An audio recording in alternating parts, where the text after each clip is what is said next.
So there was a real interesting exchange on a board that's set up on the internet for people who are trying to quit Zyn, nicotine pouches.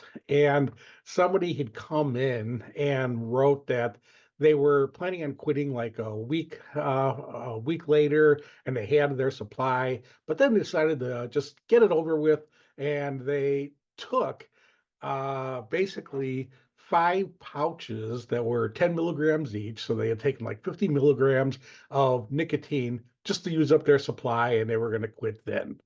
And it's interesting because all the time that I had ever, when I was doing early research onto what were the effects of nicotine and trying to learn about the addiction, trying to learn about the dangers, and, because I wanted to be able to present, information to the public I was dealing with on, what was known. The standard number that they always talked about, which I never really had to talk about in a clinic ever, but I know I'd learned it, and I'll explain why I never had to talk about it. It was a milligram per every kilogram of body weight, and that was what was considered basically a lethal dose of nicotine. Now, the reason I never had to talk about it, I knew it, I had read it, and I remembered, when I first heard it, I know exactly what had happened. The reason I never had to talk about it was, well, smokers could never get to levels like that. The way cigarettes were delivering nicotine, the amount of nicotine that were in cigarettes, then the amount that would actually get absorbed. Uh, you would have other chemicals that, if you were trying to get that kind of dosage in, would have, made you really sick even before the nicotine could have kicked in at anywhere close levels. So it just never came up. It really never did. I talked about nicotine extensively by what it did at the doses that it was delivering.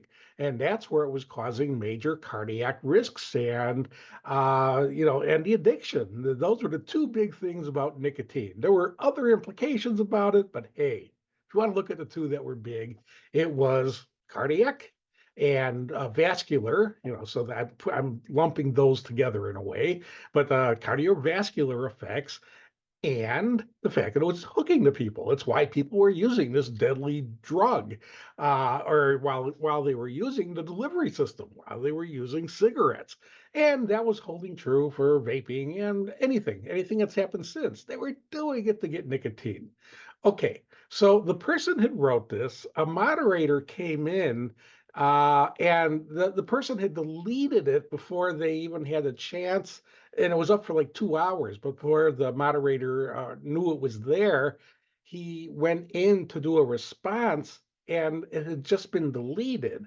But the moderator had saw and recognized the implication. This guy took what has been considered traditionally a lethal dose and wanted to warn him he really should go get checked out by what he had just done. It became a controversy of, oh, is that really the lethal dose, though? There's lots of information now and lots of research saying that's not the lethal dose. If you still go to the CDC site, it says it is. I actually called poison control in my. It's a national number, but I got a local, Illinois poison control person. They couldn't answer the question. They wouldn't answer the question in one respect because they said they don't want to tell people how to commit suicide with this. And I said, well, yeah, I understand that, but you also, here a board is trying to prevent accidental overdose. But, they were saying, you have to really, go to CDC website, go to FDA website. And the FDA website, I couldn't find the information, but the CDC website did talk about this 50 milligram dose. Hey, if you go to Wikipedia, it says it too, but it says, oh, but there's controversy about it. But they don't know. They just don't know exactly where it is. My interesting take on this now, though, my first take was, hey, you better get a warning out. People should not be taking these massive dosages. By old standards, it was considered lethal. By newer standards, it's controversial. But hey, whatever. The issue that I have now with this is like, why are people arguing at a site who is looking to break free from nicotine?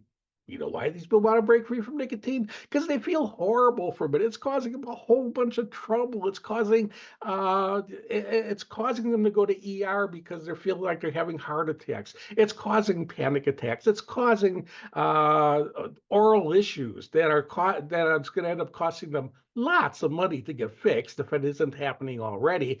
It's causing them terrible stress. It's causing them anxiety. It's causing digestive issues, which are huge in this group. You could see it. Here we got a group of people trying to get off, wanting to break free, recognizing that it's hurting them. Even if it isn't killing them at this point, they recognize it's hurting them. They want to stop. And you got a segment of the population arguing, oh, yeah, but is it really that deadly? Hey, you may not have taken a lethal dose. Hey, this may only be a percentage of a lethal dose. Why is anyone arguing about only taking a percentage of a lethal dose in a group whose purpose, whose dedication is to break free from the drug? You know what that illustrates? Another way of showing just how addiction warps people's thinking. They're trying to defend using maybe less than a lethal dose, maybe a lot less than a lethal dose. But come on, what other foods are these people saying? Oh yeah, we know that this amount is lethal, but yeah, we'll probably take half of it though. We'll take a quarter of it, if it's lethal, even a 10% ring. What would you feed your children if there was something was tainted and it had maybe only a 90% chance, 10% chance of killing him? Oh, is that acceptable? No, of course not. Would you do it for your pet?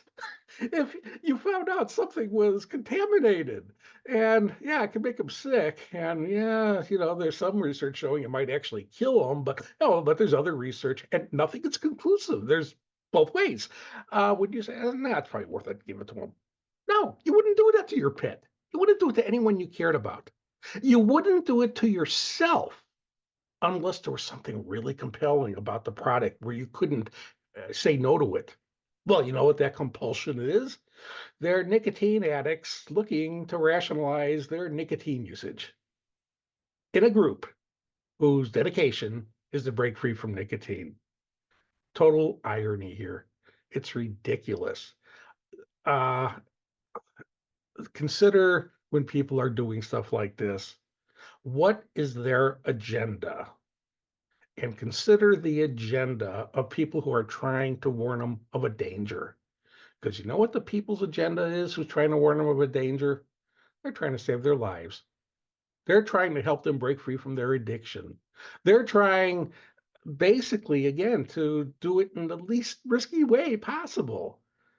I don't know what the agenda is of a person who is coming in trying to debate how much of a toxic substance you should be using in a group whose purpose is to stop using this toxic drug. It's insane. Uh, Again, consider the source. It's addicted people with a mindset that they're trying to, rationalize staying addicted. Well, sure, go do that elsewhere, but not in a group where the purpose of the group is to break free from an addiction. That's kind of the bottom line issue of why this discussion doesn't even belong there. If anybody wants to go have that discussion, go to a pharmaceutical site, go to a laboratory site where people are trying to work out the standards of what needs to be done with different dosages. Hey, go deal with physicians who are working in ERs so they have some idea when someone comes in and says, hey, I've had this much of this, what should they be doing? Sure, that's the group to talk to, but not to addicts trying to break free. It's irrelevant of how much it's going to take to kill them. What is relevant is how much it's going to take to destroy their quit. You know what that amount is? Anything. As long as you don't take nicotine, you won't become an active user again.